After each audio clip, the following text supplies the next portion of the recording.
Thanks so much, Clayton.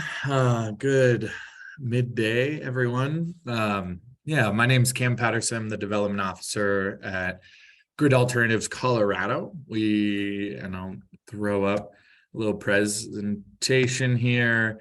So really the goal of, for me this time around is tell you a little bit about Grid Alternatives Colorado. We're a solar nonprofit. So just to build a little bit more awareness about our organization. And then, as Clayton said, in my first 101, I really kind of went in the weeds of trying to answer some questions around solar on your home. We talked briefly about community solar as well.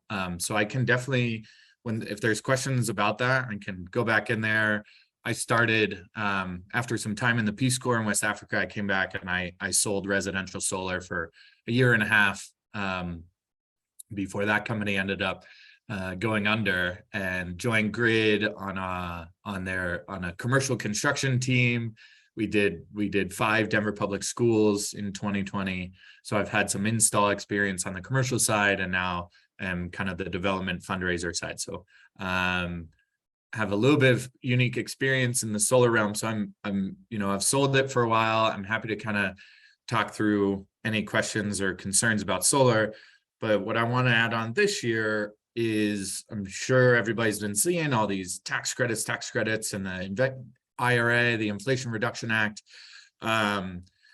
So I'm hoping if people are interested, we can just go through kind of what all these tax credits are, what's new, what's old, all of that, and kind of walk through maybe an idea of how to go about electrifying your home with all these new tax credits coming out. So I was going to leave a lot of time here to walk us through what full home electrification might look like, incorporating solar as an additional for the 201. So that's the goal, is hopefully for everyone to end with an idea of kind of the next steps they can take towards really electrifying a lot of their home and getting a lot of money back to do it.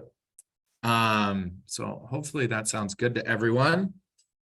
But yes, so we are Grid Alternatives. Grid Alternatives is the largest solar nonprofit in the United States. We have 7 offices in California, including our headquarters in Oakland. It is Grid Colorado's 10-year anniversary. We started in 2013.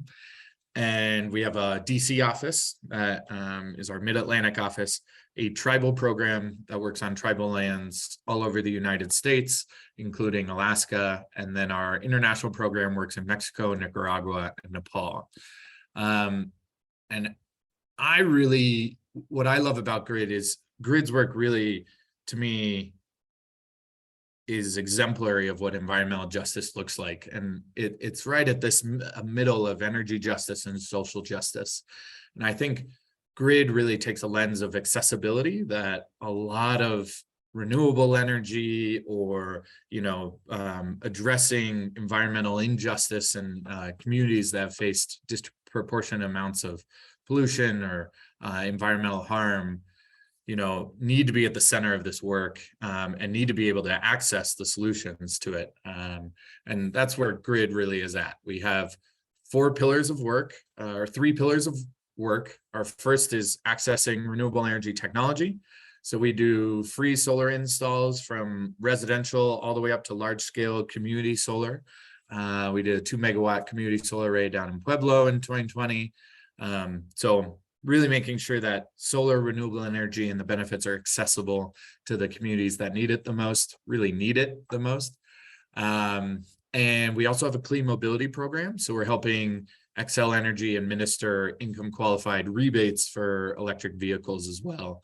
And then our second pillar of accessibility is workforce development, ensuring that renewable energy jobs are accessible, and helping people get and maintain careers in the renewable energy field. So Grid Colorado now has 2.5 years worth of paid workforce development training.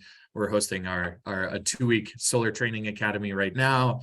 And we, pay people to come in, and we train them on how to become a solar installer, and then have a huge network of employer partners that come out and hire our graduates.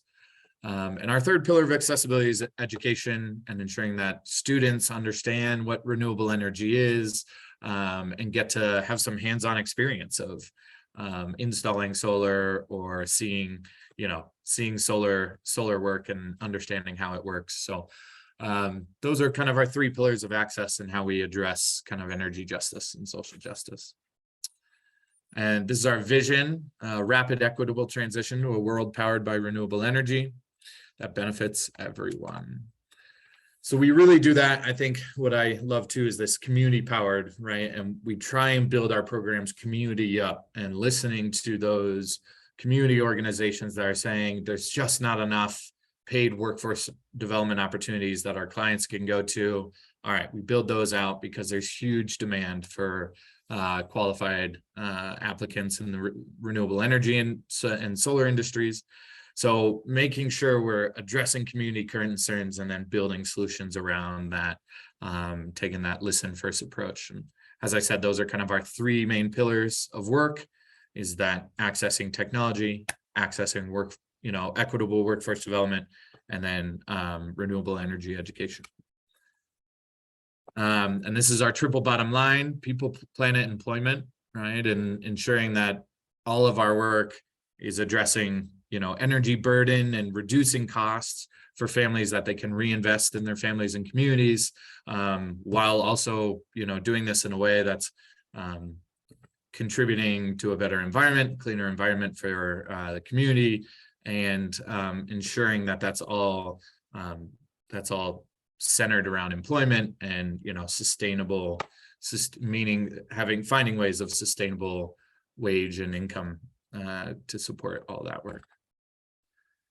So yeah, as I said, we really, solar-wise, we run the gamut. We do single-family homes to multifamily and commercial. I can tell you more. Grid is doing 5 Denver area nonprofits this year, so we're helping nonprofits go solar as well and reduce their operating costs. So if you know any nonprofits that are located in the city of Denver that own their building, let me know. We can probably help them go solar. And we also do a lot of off-grid systems for tribal communities and international communities as well. So we can do it all. And again, yeah, we have 2.5 years of paid workforce development training. Our training graduates, we now have almost an 80%, 79% of graduates get hired within 3 months to a full-time living wage position, the solar industry, after graduation. So we're really proud of that. And we just see immense demand coming from the industry as well. And this is kind of our standard installation basic training. It's a 6-week paid training. And Grid is the only nonprofit that has hands-on real-world solar installation experience. So our trainees get 2 weeks in the classroom and on the mock roof. This is our warehouse and building out in Montbello. And then they get to go out with our construction team and actually install 2 or 3 real-world systems, so that they can go to employers and say, yep, I've been out there, I've done it. I have literal experience installing solar, and I'm ready to join. So, and that's proved to be really effective.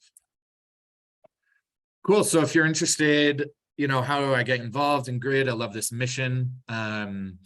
If your company has a, CSR, corporate social responsibility program, feel free to reach out to me. We do corporate work days where we can host teams of 8 employees out on a build for a day, up to 15 on our kind of commercial nonprofit builds. So if your company might be interested in supporting Grid, we could do that and host you and your colleagues out on a build for a day. We are getting back into events this year. And so it's our 10-year anniversary coming up. So we might be having a 10-year bash, as well as a women in energy build called We Build. So we try and, bring together women who are, interested or working in renewable energy and have them out on a solar install for a day. So looking to do that. And then, of course, becoming a donor is a huge part of what makes Grid run. So we're always grateful for anyone who decides to be a one-time donor or a monthly donor at any amount. It really makes a huge difference. So feel free to reach out. I'm the development officer. So if you have any ideas for fundraising for Grid, I'm all ears there. But yeah, here's a little bit of what we've done. We've installed 514 systems in Colorado, 42 million in savings for those community organizations and mainly families of those 514 systems, while also preventing 352,000 tons of CO2 emissions and training 2,256 people in solar. So have people, planet, employment, bottom line. And just a little bit of kind of what's happening in 2023.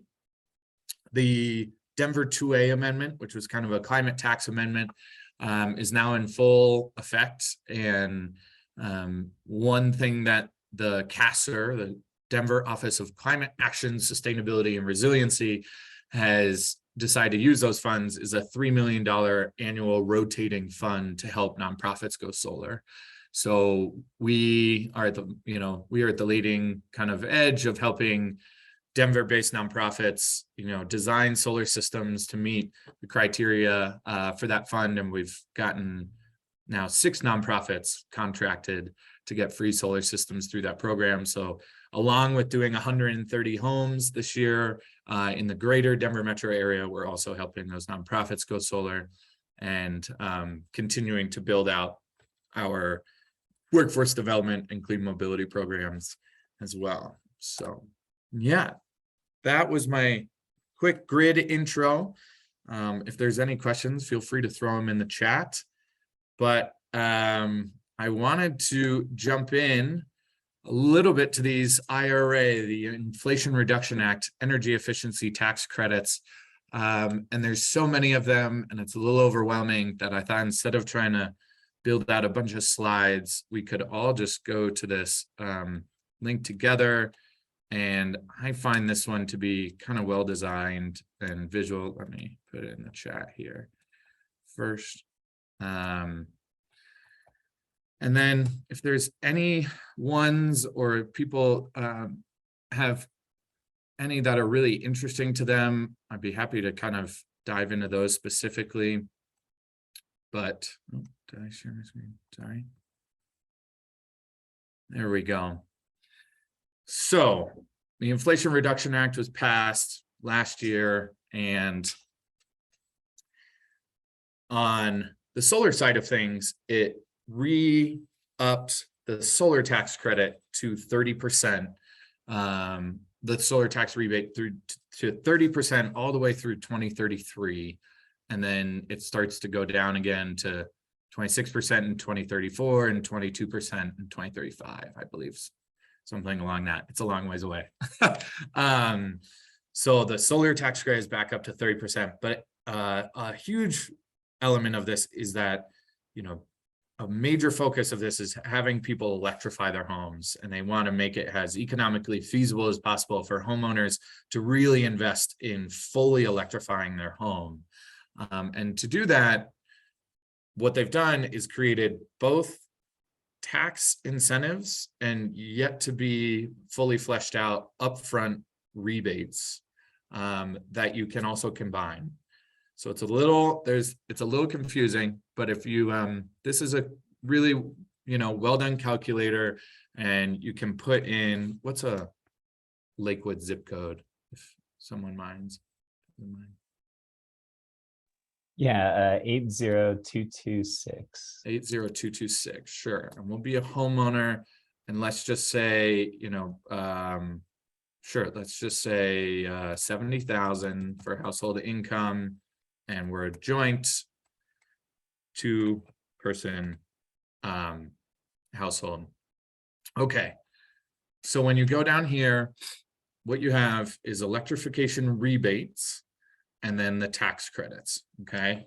And this is the list of all of them, which are quite a bit. And so for rebates, if you'll see here first, these are all going to be kind of released in late 2023 because the IRS hasn't quite announced how exactly they're going to work. But my understanding of the rebates is that they will be kind of upfront with kind of your contractor, just to reduce the immediate cost upfront.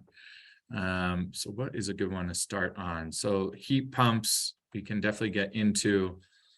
And so the upfront discount would be on these rebates for low-income households, which is under 80% of area median income. This will cover 100% of the cost up to $8,000. And then for moderate income households, 80 to 150%, it will cover up to $8,000 upfront.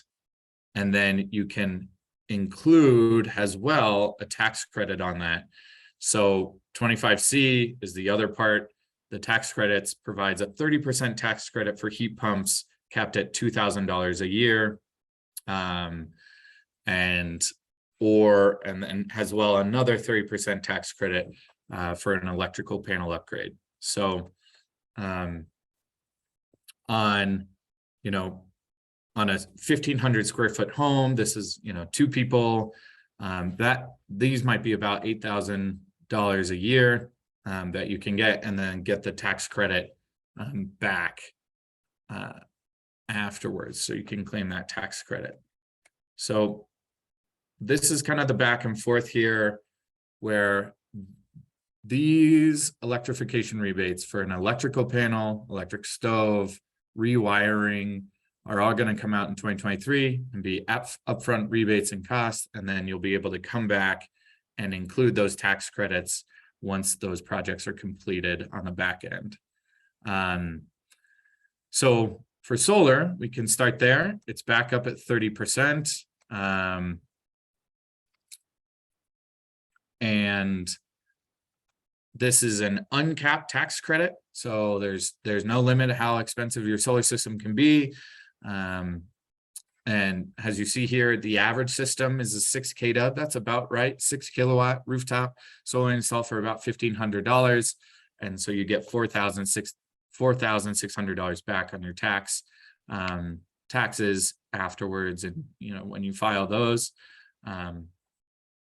and these can also include an electrical panel upgrade. Many of ours are really old, from the 50s, and to add all that solar coming into your system, you might need an electric panel upgrade. There's additional, it includes a 30% credit on that as well.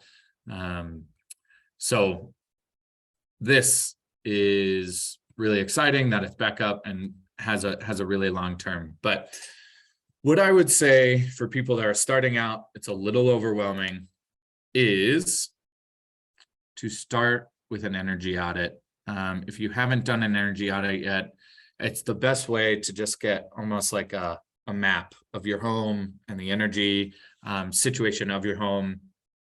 There is a $150 tax rebate for energy audits as a part of this that I am looking for. I thought it was in weatherization. But yeah.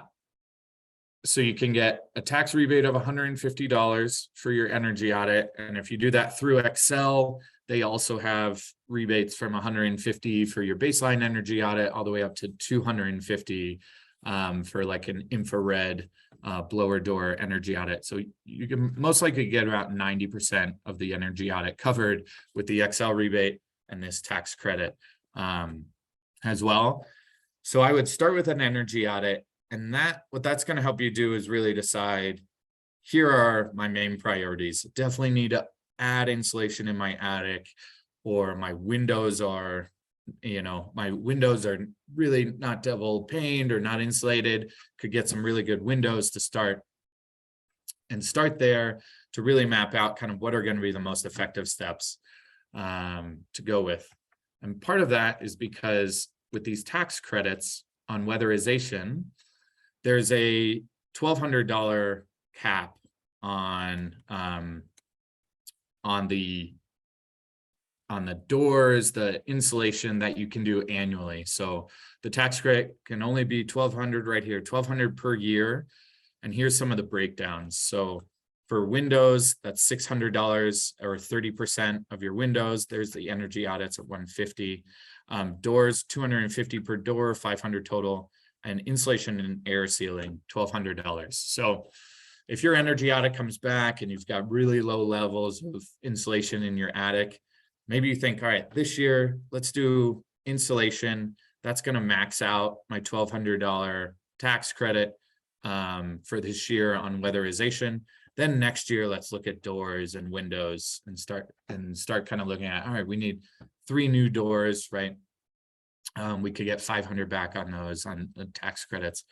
So the weatherization upgrades for kind of these insulation doors, windows, and the energy audit as well is maxed at 1,200 per year that you can do on weatherization. So that energy audit's going to be a great place to kind of figure out where you want to start. Then when you're really ready to make a big investment, I would probably wait until late 2023 because these rebates are really kind of how would you say it? They are about a large scale project. They're based on kind of a full revamping. I'm totally losing the word. Where you're doing kind of multiple things all at the same time. You can add in multiple of these rebates upfront. So your electric panel, for example, would be $4,000 up front to reduce the cost up front, and then the $600 tax credit on the back end. But there is I'm sorry, I know I'm jumping around a bunch. Okay, so here's the efficiency rebates. So this is the whole home energy reduction rebates. And what these are designed to do, retrofits was the R word I was looking for. So the energy rebates are designed to reward energy efficiency retrofits that are modeled to achieve or have achieved verifiable minimum energy use reductions. So if you are planning kind of a multi-purpose where you're going to get a new electric panel and a heat pump and all of this, these retrofits then can, if they're going to save 35% or more of your energy, you can get 4,000 or 50% of the project cost reduced upfront. And then those tax credits again can also be added on the back end. So this is all waiting pending IRS kind of how this is going to work, which will come out later in 2023. So again, start with that energy audit now and start kind of making a plan of what are your most critical things. And then wait, I think, for later this year until a lot of this kind of retrofitting rebates, all that information comes out. And then I'm sure there's going to be lots of contractors doing a lot of advertising and door knocking, trying to get people to electrify their homes with all these different systems. And if you're there and ready with a plan of kind of the steps you want to take, it's going to help a lot in helping to understand kind of how you're going to go about taking the most advantage of these rebates and tax credits. So I'm sorry, I know that was a little fuzzy or just a little discombobulated, because taxes always are, but I would prefer if anybody has kind of one of these things they want to hear more about, whether we want to dive into solar more specifically again, I'm happy to do that. But is there any of these kind of rebates or tax credits that you're like, how does this work? What, why should I get a used electric vehicle now, or look into geothermal heating? And I can do my best to answer any specific questions.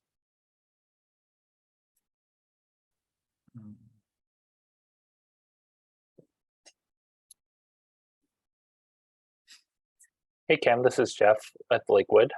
Yeah. I have a question for you that I think might be helpful for others to understand. Perfect. The supply chain issues we've heard a couple of years ago, are they still there for on-site solar? If a Lakewood resident wants to install rooftop solar now, Yeah. What's that wait time like? What's that turnaround time? And have prices stabilized or decreased at all the past couple of years? Great question, Jeff. Thanks for asking. It has somewhat stabilized. My understanding is that Joe Biden or President Biden put on a 2-year moratorium or kind of a 2-year pause on the potential Commerce Department's like ban on solar panel imports due to kind of this investigation that was going on that of malpractice on the side of Chinese industries. And so, yes, the supply chain has kind of reopened that major kind of scary hurdle where all these companies were kind of buying in huge bulk orders before any sort of ban went into place, has been a bit kicked down the road for another year plus until the end of 2024.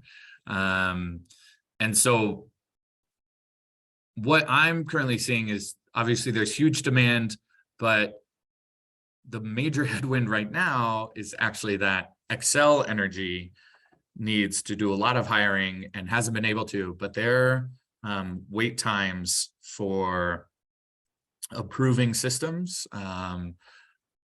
is taking now kind of almost 3 months. It can take up to 3 months. And so a lot of people have had solar systems installed, and then they're waiting on Xcel to do a final approval of that install. Once the city inspector comes, verifies it, then the solar company takes that city inspection, sends it to Xcel, and Xcel does a final review. And that final review before Xcel will allow the customer to turn the solar system on is now taking some people have been waiting 6 months. And so that is actually, it's not so much getting the panels on your roof, but now final approval from Xcel, and Xcel has to come in and replace your meter with a net meter, which reads both the power that your system produces and pushes into the grid, and then the power that comes from your grid at night to power your home. So it kind of reads forwards and backwards. And doing all that has really been very frustrating with Xcel for the last 6 months to a year, where systems aren't getting turned on for 3-6 months. So your total right now, if you decide to go solar, I would say from initial contact with the solar company through installation of the system and like final inspection from the city is about 2 months, 1 to 2 months, depending on the company and where they're at, but about 1 to 2 months. And then Xcel, you could expect anywhere from another 1 to 3 months for your system to get fully approved with Xcel and turned on. So it's taking about 6 months, but I'm less worried about the supply chain and more worried about Xcel's ever-growing backlog of systems that need to be final approved. I see a Q&A. Yeah, there's one Q&A that's come in. Of a consumer experience, their upfront cost. Do XYZ access rebates with ABC? Sure. So I'm assuming kind of on a, Lauren, do you mean kind of solar in experience or kind of a home electrification?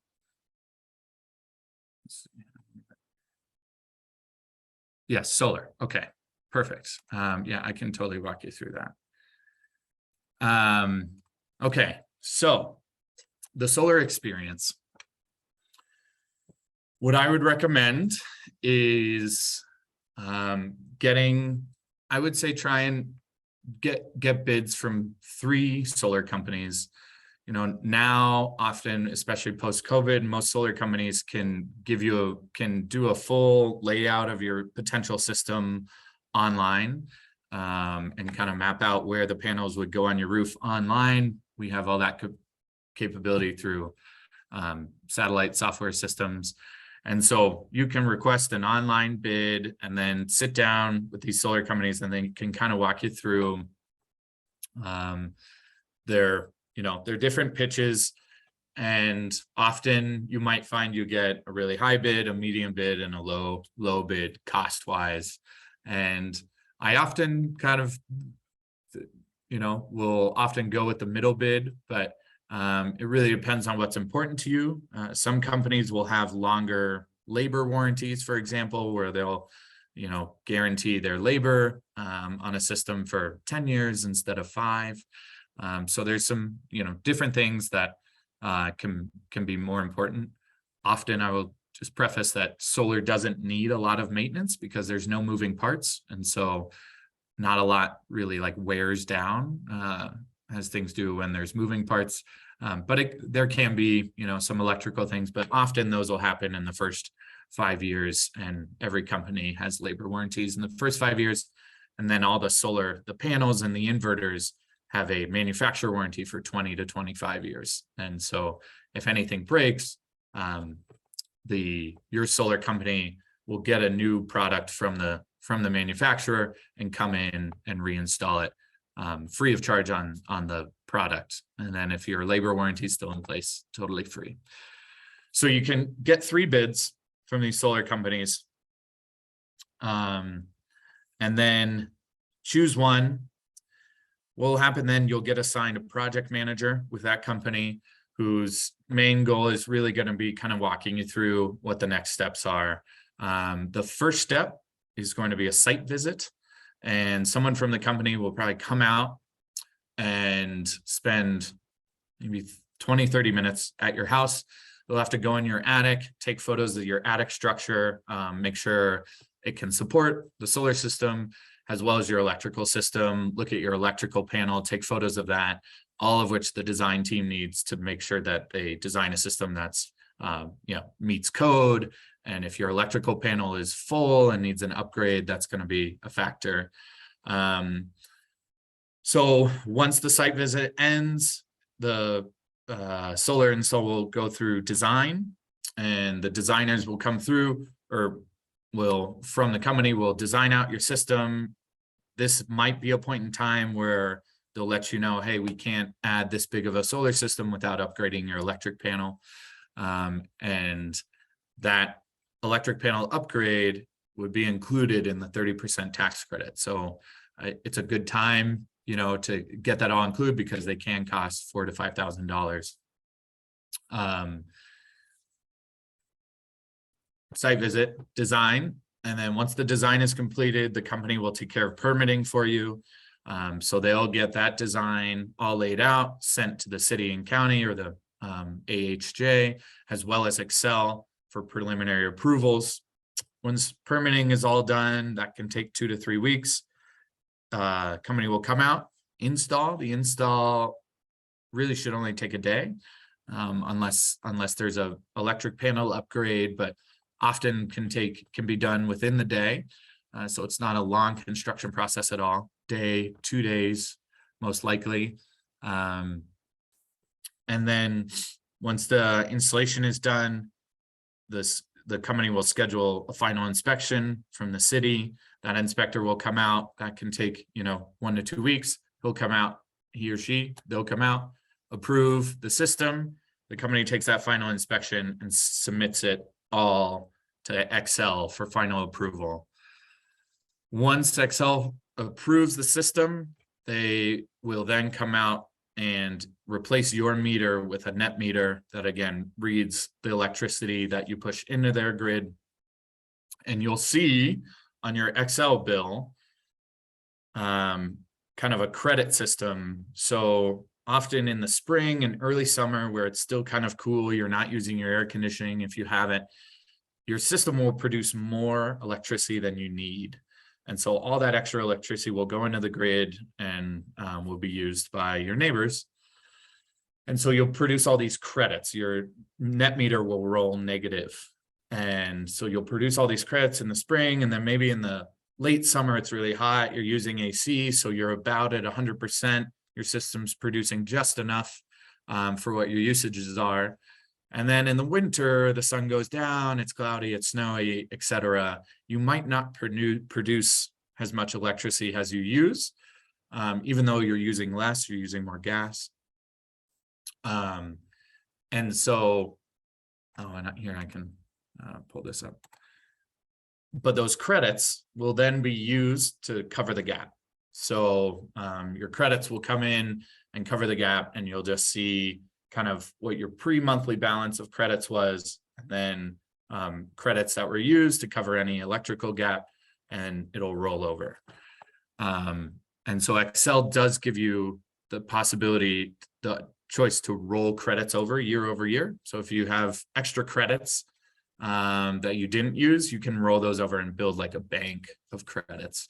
And that's what I would recommend, because the other option is them buying those credits back from you, but they pay you like 0.02 cents per kilowatt hour, or 2 cents per kilowatt hour, but you buy it at a minimum of 8, but all the way up now with time of use to like 26 cents a kilowatt hour. So they're buying that back from you at a very low rate. So I would recommend banking those credits for future use. And then there's for the tax credit on solar, there's a really quick form. I don't know how you do your taxes, but with your CPA, you just say, hey, I got solar this year. It's a 540 form. It's been a while. But you just fill out that tax form. It takes 20 seconds, where you just say, this was the total cost of my system. And as long as you have enough tax liability, you get all of that tax credit, back. So let's say it's $4,600 and you have $8,000 of tax liability, you get $4,600 off your taxes, or your rebate gets bigger if it covers, more of your tax liability. So it's a quick form, and then you'll get that 4,600 back. The last thing I'll say, most people will do a solar loan. And this is one thing that's changed since I've been out of the sales industry, but those loans, a lot of people will do a 15-year or a 20-year loan, and the loans are fixed for the length of the term, but they're all built in where they want you to take that tax credit and put it towards the loan. So if you take your tax credit, put that towards the loan within 18 months, then your cost will remain fixed and usually at or below what your average electric bill is per month. But if you don't, if you take that tax credit and invest in something else, your kind of fixed monthly cost for that loan will probably rise above what your average electric bill was. So choice is yours there. But that loan, now what I have heard is that solar loan interest rates have gone up from, I was selling like 20-year loan at 2.5, 2.9, or like 3% 20-year loans. And I've heard now that those loans have gone up to more like 6 or 8%, which may only be an extra $9 or $11, $15 a month, but interest rates on solar loans have gone up quite a bit. So that would be another reason to get 3 different bids, because each solar company might have different loan structures that might fit your financial needs the best. Some have like no payments for 12 months, et cetera, et cetera. But just know that those loans are often structured where they want you to take your 30% tax credit and put it towards the loan in order to keep your fixed cost at or below what you pay currently on average per month to Excel. That hopefully, and again, as I said, it can be a 2 to 6 month process, I would say, overall, depending on kind of Excel and also how much work there is of electrical panel and design and all of that. But did that answer your question? Do you have any follow-up questions on that? And Jeff had a great source for, the Colorado Clean Energy Fund. I haven't seen, in the Renew program. So Renew is another great program to look into. You can ask those the companies you get bids from if they use Renew, and that's another interesting loan option for sure. Jeff has used Energy Sage, and I like Energy Sage as well as Solar Reviews for sure. All right, Lauren, I hope that answered your questions. I'll follow up with Lauren. No, you don't need any available cash to start. You can certainly put, pay cash or put cash down on your loan when you first get it, but you don't need any cash to start up front for solar. Doug, what are the pros and cons of owning a solar system compared to leasing? The solar lease. Yeah. Solar leases were kind of the first iteration of solar and how it really kind of got off the ground. Solar leases are where essentially the solar company leases your roof space, installs a solar system on it, and then you pay back. You pay, instead of paying Excel, or you kind of have two bills. You pay, Excel for any remaining electric needs that you have, and then you purchase the electricity produced from the system on your roof from the solar company. And people like that because the system becomes the solar company's problem, right? So if it breaks down, it's the solar company that owns it. They need to repair it, that sort of thing. So there's just a little less worry about that. And then I believe there's a point in time where after like 10 years, you can buy the system out from them. I'm not sure. I haven't seen a lease in a long time. There are very few companies that do leases anymore. They're messy. They're hard to manage. When people move, it can be a total nightmare because you don't own everything on your home and you try and sell your home that you don't own everything on. The biggest nightmare I've heard is that someone moved in, got qualified by the bank for the mortgage, but then because they took on this big mortgage, they didn't qualify for the solar loan. And so they had to not move into that house. So that it's certainly messy if you want to move, for sure. I think the benefits of owning solar, right, are if you can fix your costs with the solar loan, you have options on your payout, whether you want a 10-year, 15-year, 12-year, 20-year. You can fix your costs at something that feels comfortable to you. And then once you pay it off, you're done, right? And you could sell a home that has no electric bill, that sort of thing. So it's an added bonus when you sell your home, for sure. And the maintenance is usually very, very low. Again, like I said, so one of the biggest benefits I would argue of leasing is you don't have to worry about maintenance, but often even when the system isn't, working, the company might take a really long time to come and fix your leased system where you have to go back to paying Excel and time of use rates and all of that. So I've only seen really the benefits. The ROI, to me, the return on investment seems a lot better with solar, with owning solar, and just knowing that, it's your system and you don't have to, keep dealing with a solar company that kind of owns a solar system on your roof. So, but I never sold leases, so I might not be the best. I believe Sunrun is the only solar company I know of that's still doing leases. So if you want a side-by-side comparison, reaching out to Sunrun probably wouldn't be my first choice. They have like 1.5 stars on Energy Sage and solarreviews.com. But they're the only solar company I know of that's still doing leases, so which might be indicative. Yes, the insurance question. No, so most solar systems are fully covered by your current insurance. It's certainly worth an ask. The most I've ever seen insurance increase is like $10 a month. So it's not going to be extravagant, but almost every time the current level of homeowners insurance covers the system. So very typically no insurance coverage. Always important to ask because you need to make sure it's covered and that your insurance knows about it. Because if there is a hailstorm, the panels are more hail resistant than shingle roofs. So often the roof around the system will be damaged and need replacing over the system itself.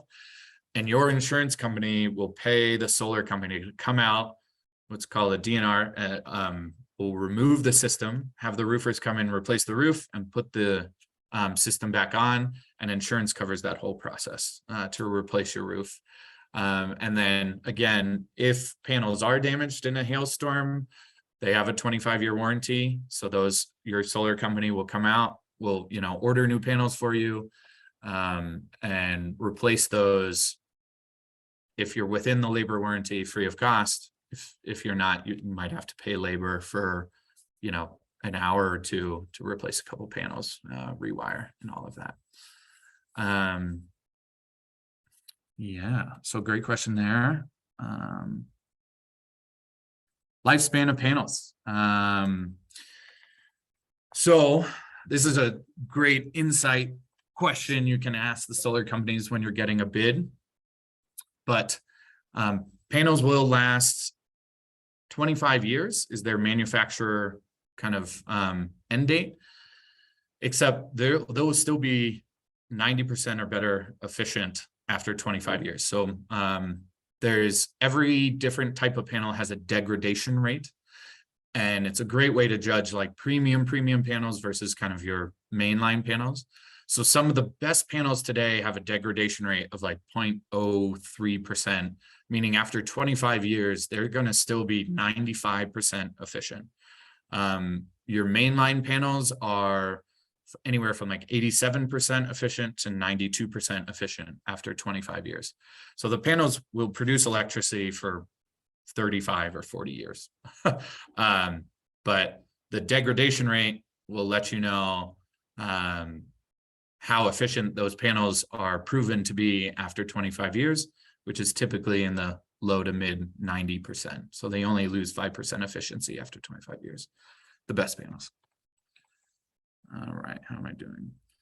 Recycling is also coming around, Mark. That's a great question. There's a lot of startups, but yes, there are now official solar recyclers that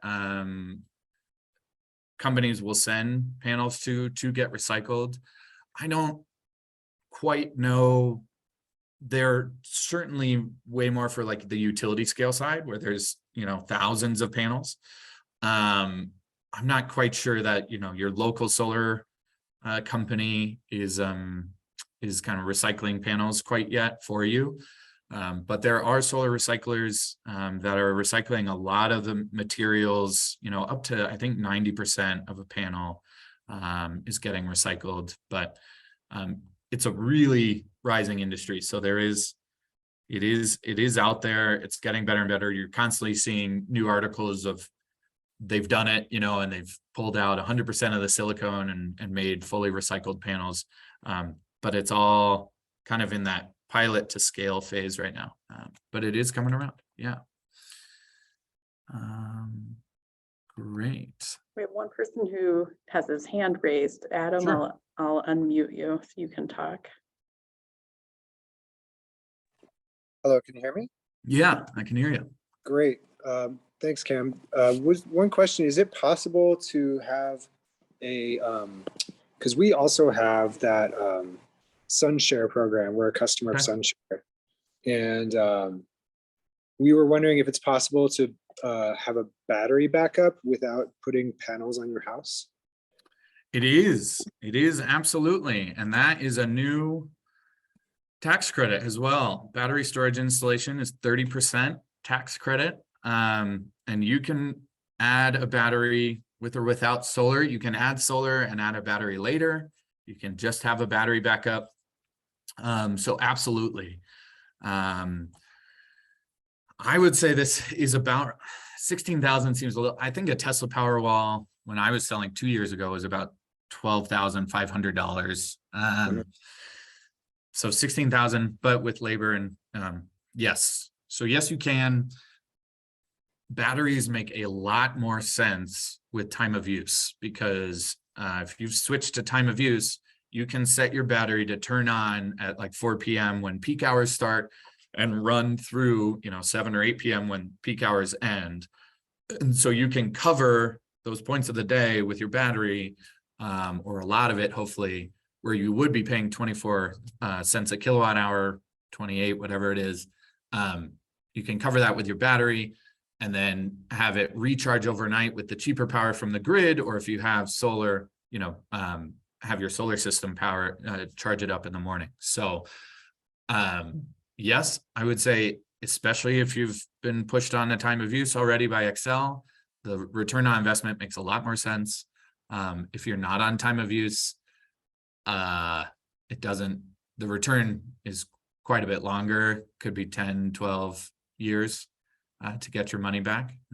But absolutely, yeah, you can do a battery. Okay. And a piggyback question. Sure. Do you know much about the technology of battery moving away from lithium and into some other alternatives, or is that like still a long way off?